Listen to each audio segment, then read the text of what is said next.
back to my channel. I am Dwandwa, and I am an educator with over a decade's experience, and I'm also a Vedic math trainer. And I conduct batches for classes 4 onwards up to class 10. And these batches are divided into 3 groups: the basic, intermediate, and the advanced level, depending upon the class or the grade of the learner. So we are in today's video, we will be studying about or talking about a generic topic which is used for all grade level. Is called as finding the squares of the numbers. Now, this is not the traditional method of finding the squares.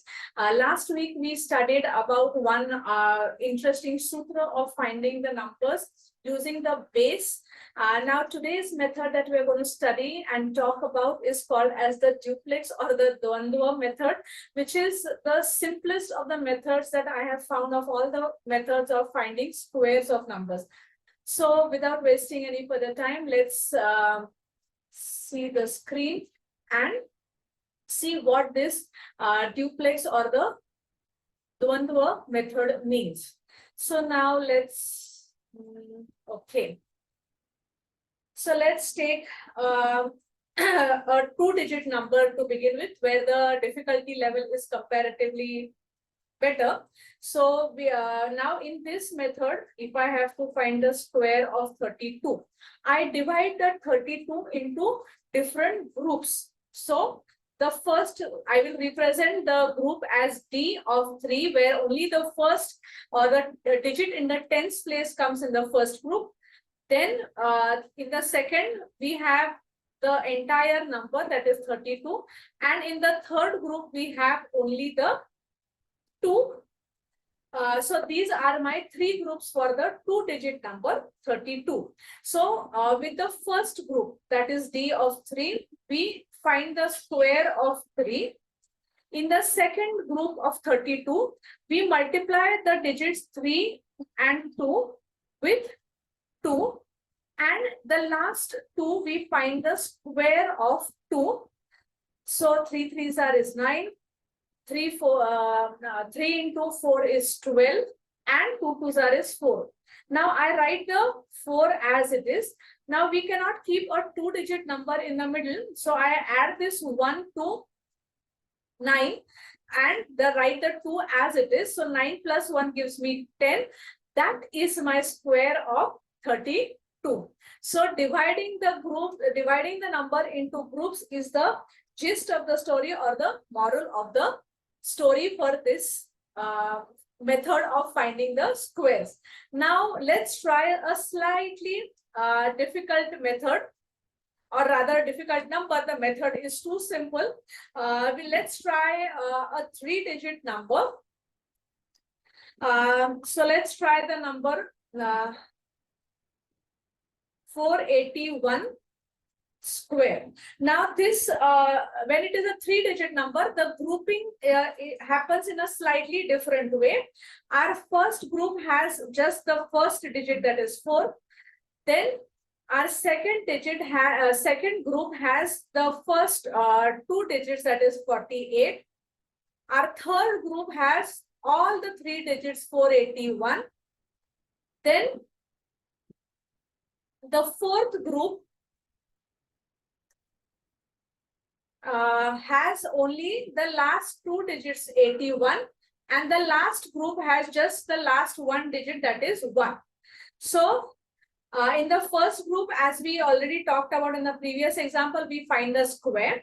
In the second group, we multiply the digits with 2.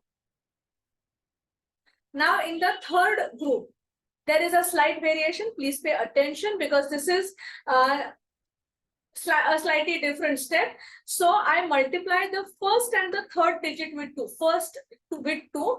So 2 into 4 into 1.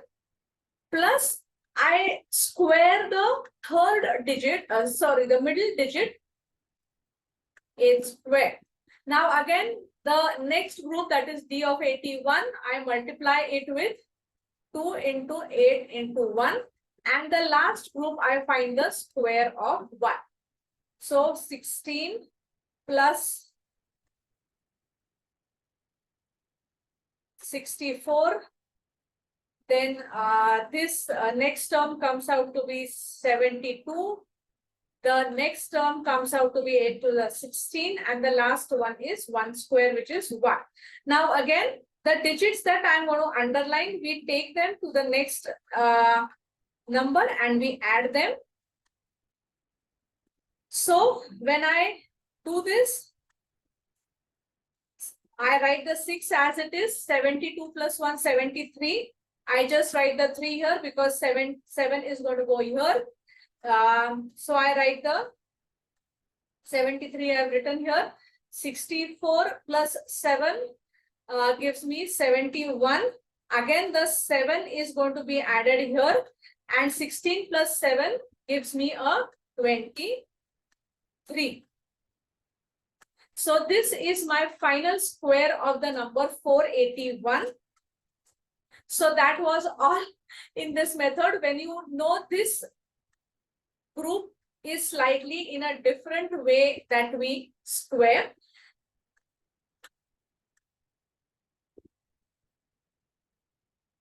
So I hope, because the difficulty level now, if you all want to know how do we find the squares of 4-digit numbers, do write down in the comment section, and I will definitely make the necessary addition and show you how to find the squares of 4-digit numbers. Usually we have to go maximum up to 3-digit numbers. That is why I have shown, but that is also a very quick and easy method, and it is unbelievably the simplest method in Vedic mathematics that I have come across with. So if you all have liked the method of finding the squares, you all can try out a few numbers on your own by this method and write down to me in the comment section how you all found this method.